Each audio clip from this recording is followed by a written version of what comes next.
Okay, so this is the first part of basically this lab.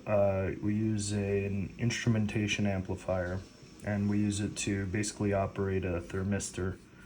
So here, this is the first part. I've got the thermistor here, and all it is it's hooked up to the multimeter in to measure resistance.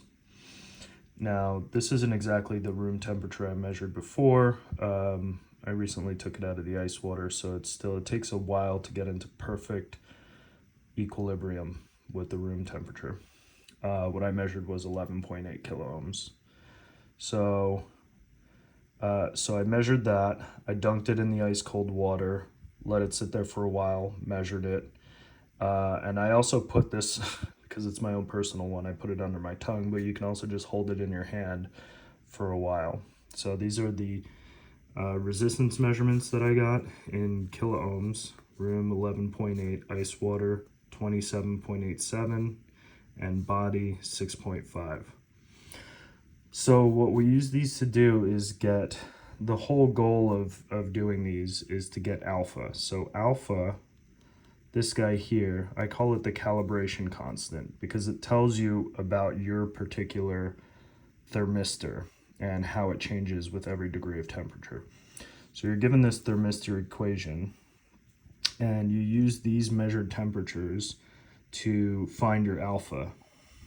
So you solve for alpha here in this way, and you get alpha equals 1 over the temperature in Celsius times the natural log of R naught, which is the resistance at freezing, over RTH, which is the resistance of any other known temperature, essentially.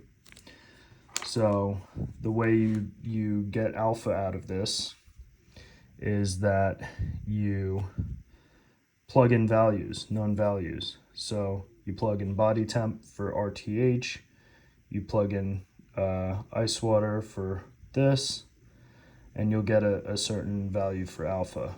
You do the same, you keep ice water and you plug in room temperature, you'll get another value for alpha.